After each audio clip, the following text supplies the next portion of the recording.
Hello bachcho, let's read this question. The question says that the correct sequential addition of reagents in the preparation of 3-nitrobenzoic acid from benzene is. Options are given to us, right? The key concept for this question is electrophilic substitution reaction. Electrophilic substitution reaction.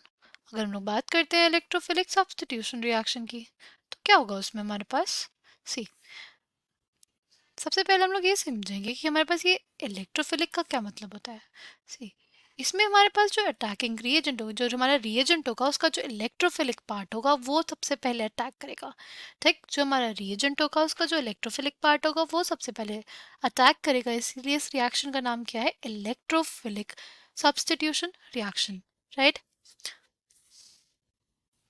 इसका next term क्या है हमारे पास ये है substitution उसका next term क्या है हमारे पास सब्स्टिट्यूशन अगर हम लोग सब्स्टिट्यूशन की बात करते हैं सब्स्टिट्यूशन में क्या होता है कि देखो एक ग्रुप का रिप्लेसमेंट करके दूसरा ग्रुप का एडिशन हो जाए यहाँ से H निकल जाए और क्या लग जाए हमारे पास X तो उसी को हम लोग बोलते हैं क्या substitution right electrophilic substitution reaction का मतलब पहले उसमें अटैकिंग जो रिएजेंट होगा हमारे पास उसका इलेक्ट्रोफिलिक पार्ट पहले अटैक करेगा और सब्स्टिट्यूशन मतलब वो रिप्लेस कर देगा हमारे कुछ जो हमारा सबस्ट्रेट होगा उसमें से किसी एक एटम को वो रिप्लेस करेगा राइट ये हमारे पास कैरेक्टरिस्टिक रिएक्शन होती है किसकी बेंजीन की राइट ये कैरेक्टरिस्टिक रिएक्शन किसकी होती है बेंजीन की इसमें क्या होता है सी सपोज ये हमारा हाइड्रोजन है तो हमारे पास इसमें कोई इलेक्ट्रोफाइल आया वो इलेक्ट्रोफाइल क्या करेगा वो इलेक्ट्रोफाइल इस हाइड्रोजन को सब्स्टिट्यूट कर देगा और इसकी जगह पे क्या लग जाएगा खुद लग जाएगा राइट इसकी जगह पे क्या हो जाएगा वो खुद लग जाएगा ये हमारे पास कहलाता है इलेक्ट्रोफिलिक सब्स्टिट्यूशन रिएक्शन राइट अच्छा अब हमें क्या बोला है क्वेश्चन में बोला है कि हमें 3-नाइट्रोबेंजोइक एसिड बनाना है किससे बेंजीन से बनाना है राइट तो अगर हम लोग बात करते हैं सबसे पहले बेंजीन से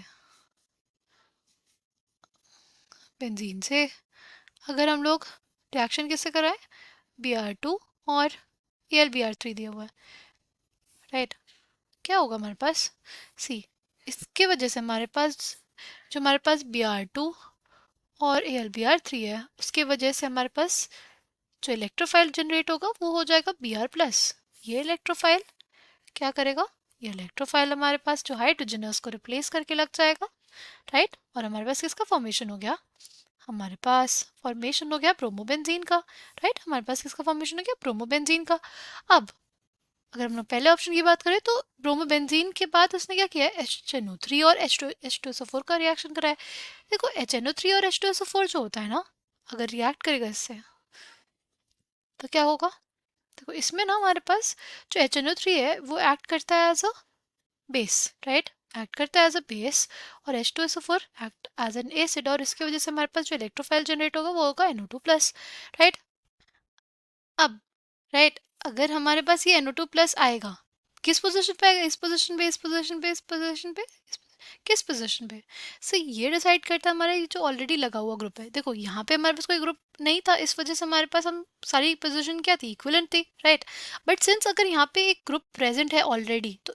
जो आने वाला इलेक्ट्रोफाइल होगा वो इस बात पे डिपेंड करेगा कि ये जो हमारा ग्रुप ऑलरेडी प्रेजेंट है वो उसको किस डायरेक्शन में डायरेक्ट कर रहा है राइट तो हमारे पास जो ये ब्रोमीन है या जो हमारे हैलाइड्स होते हैं they are ortho para directing groups होते हैं वो कैसे ग्रुप्स होते हैं ऑर्थो पैरा डायरेक्टिंग ग्रुप्स होते हैं यानी हमारे पास अगर NO2 आएगा तो किस पोजीशन पे जाएगा ऑर्थो पोजीशन पे ऑर्थो पोजीशन कौन सी होती है ऑर्थो पोजीशन हमारे पास हो जाती है ये वाली राइट और पैरा पोजीशन कौन सी होती है पैरा पोजीशन हमारे पास होती है कुछ ये वाली ठीक ऑर्थो पोजीशन ये मतलब ये जो ग्रुप है उसकी जस्ट नेक्स्ट वाले कार्बन वाली राइट ये दोनों क्या हो जाएगी हमारे पास ऑर्थो पोजीशन फिर यहाँ पे इसके मतलब यहाँ पे जो पोजीशन है वो उसको हम लोग मेटा बोलते हैं और इसको हम लोग पैरा पोजीशन बोलते हैं तो जब हमारे पास हैलोजन रहता है तो यहाँ पे वो ऑर्थो पैरा डायरेक्टिंग होता है यानी उसके ऑर्थो पे और पैरा पे हमारे पास इनकमिंग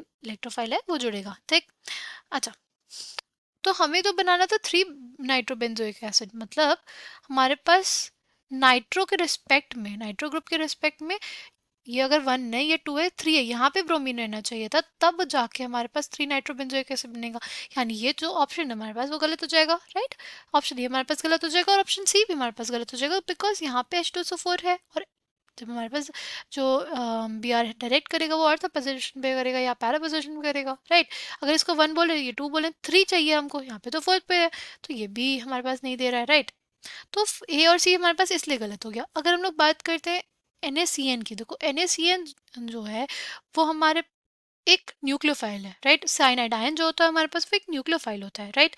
तो ना अगर हमारे पास ऐसे कोई हमारे नॉर्मल हाइलाइट होती है, राइट, एल्किल हाइलाइट होती है हमारे पास, तो क्या होता है उस केस में ना अगर हम लोग NaCN से रिएक्शन देते तो इनकी कैरेक्टरिस्टिक जो हमारे एल्किल हैलाइड्स होती है उनकी कैरेक्टरिस्टिक रिएक्शन जो होती है वो न्यूक्लियोफिलिक सब्स्टिट्यूशन आती है। यानी जो न्यूक्लियोफाइल है, यानी जो हमारा रिएजेंट है उसका जो न्यूक्लियोफिलिक पार्ट है वो हमारे पास रिप्लेस कर देता है किसको, एक लगे हुए ग्रुप को, राइट। जो साइनाइड आयन होगा वो आके इस पे अटैक करेगा और ये Br हमारे हमारे पास बाहर हो जाएगा। यानी इससे हमारे पास क्या बन जाता है, इससे हमारे पास एल्किल साइनाइड बन जाता है। बट हमारे पास सिंस बेंजीन सिस्टम है उसमें हमारे पास न्यूक्लियोफिलिक सब्स्टिट्यूशन बहुत ही एक्सट्रीम कंडीशंस में होता है, राइट। उसमें न्यूक्लियोफिलिक सब्स्टिट्यूशन हमारे पास बहुत ही हाई टेम्परेचर हाई प्रेशर की कंडीशंस देनी पड़ती है, ऐसे नॉर्मल टेम्परेचर पे कंडीशन पे या हमारे नॉर्मल प्रेशर पे नहीं होगा। तो इसलिए ये हमारे पास ऑप्शन इसलिए इनकरेक्ट हो जाएगा। अगर हम लोग बात करें ऑप्शन डी की, राइट, तो ऑप्शन डी में सबसे पहले क्या किया, HNO3 H2SO4 से रिएक्शन करा हुआ है, राइट। तो हमारे पास अगर बेंजीन सिस्टम है, राइट, हमारे पास क्या है, हमारे पास बेंजीन सिस्टम है और रिएक्शन किसका कराया, HNO3 और H2SO4 का, राइट। तो क्या होगा, हमने बताया ना उस समय कि हमारे पास कौन सा इलेक्ट्रोफाइल बनेगा, NO2।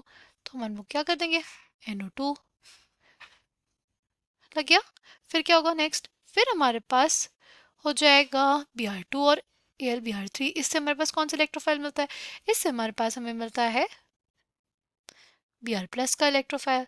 अब हमारे पास जो ये हमारा नाइट्रो ग्रुप प्रेजेंट है वो डायरेक्ट करेगा कि हमारे पास जो इनकमिंग इलेक्ट्रोफाइल है Br+ वो किस पोजीशन पे जाएगा। सी यहाँ पे ये एक इलेक्ट्रॉन विदड्रॉइंग ग्रुप है और इलेक्ट्रॉन विदड्रॉइंग ग्रुप जो होते हैं यूजुअली हमारे पास इनकमिंग इलेक्ट्रोफाइल को डायरेक्ट करते हैं मेटा पोजीशन पे। किस पोजीशन पे, मेटा पोजीशन में। तो यहाँ पे वो डायरेक्ट कर देगा उसको किस पोजीशन पे, मेटा पोजीशन पे। तो अगर वो मेटा पोजीशन में जाएगा तो हमारे पास क्या बन जाएगा, तो हमारे पास कुछ ऐसी स्पीशीज बन जाएगी, ओके। फिर क्या होगा, फिर हमारे पास रिएक्शन करा है Mg और ईथर से। तो बेसिकली हमारे पास यहाँ पे क्या हो रहा है, यहाँ पे हमारे पास बनाया जा रहा है ग्रिग्नार्ड रिएजेंट। यहाँ पे क्या बनेगा, इससे इससे हमारे पास बन जाएगा ग्रिग्नार्ड रिएजेंट, राइट। ये हो जाएगा MgBr, ठीक। फिर हमारा ग्रिग्नार्ड रिएजेंट का रिएक्शन कराया है CO2 से। देखो अगर हमारे पास सपोज ग्रिग्नार्ड रिएजेंट है, ये हमारे पास ग्रिग्नार्ड रिएजेंट है, तो क्या होता है इसमें इसमें जो मैग्नीशियम है वो ज़्यादा इलेक्ट्रोपॉजिटिव है, उसके पास क्या रहेगा, पार्शियल पॉजिटिव चार्ज। और जो हमारे पास R- यानी कार्बन जो होता है वो ज़्यादा इलेक्ट्रोनेगेटिव होता है, इसलिए उसके ऊपर पार्शियल नेगेटिव चार्ज होता है। अगर उसका रिएक्शन हमारे पास CO2 से होगा तो क्या होता है, देखो न्यूक्लियोफिलिक पार्ट हमारा, न्यूक्लियोफिलिक पार्ट कहाँ पे अटैक करेगा, हमारे कार्बन पे, राइट। कार्बन पे अटैक करेगा, इलेक्ट्रॉन डेंसिटी कुछ ऐसे मूव करेगी, ठीक। हमारे पास क्या आ जाएगा, हमारे पास आ जाएगा R डबल बॉन्ड O यहाँ पे MgBr, राइट। फिर क्या होगा, फिर इसका रिएक्शन है एसिडिक वर्कअप है बेसिकली हमारे पास। तो क्या हो जाएगा हमारे पास, क्या बन गया हमारे पास, इससे कार्बोक्सिलिक एसिड, राइट। तो बस हमें अपने पास जो सबस्ट्रेट है उसको लेना है। क्या है हमारे पास है ग्रिग्नार्ड रिएजेंट है ये हमारा, राइट। ये भी अटैक करेगा किस पे, हमारे कार्बन पे, राइट, क्योंकि जो दोनों ऑक्सीजन है उससे इलेक्ट्रॉन डेंसिटी पुल कर रहे हैं, इस वजह से ये आराम से क्या कर पाएगा, इस पर अटैक कर पाएगा, राइट। इलेक्ट्रॉन डेंसिटी कुछ ऐसे मूव की, हमारे पास क्या फॉर्म हो गया, यहाँ पे हमारे पास हमेशा क्या रहेगा, ड्राई ईथर की कंडीशन रहेगी, फाइन। तो क्या हो जाएगा हमारे पास,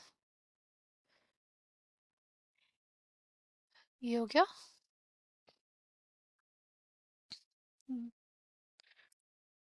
ओके, ये हो गया। क्या होगा, यहाँ पे हमारे पास MgBr भी होगा, राइट। अब हमारे पास अगर ट्रीटमेंट कर ले एसिड से तो क्या होगा, तो हमारे पास बेसिकली फॉर्मेशन हो जाएगा कुछ ऐसी स्पीशीज का, राइट। ये हमारे पास क्या बन गया, ये हमारे पास बन गया, देखो इसके रिस्पेक्ट में 1 2 3, राइट। इसको देख लें ऐसे, हमारे पास क्या है, हमारे पास 1, ये 2, ये 3, तो क्या 3 nitro benzoic acid, right? So coming back to the question, correct answer for this question would be option D. I hope you understood it well. Thank you and all the best.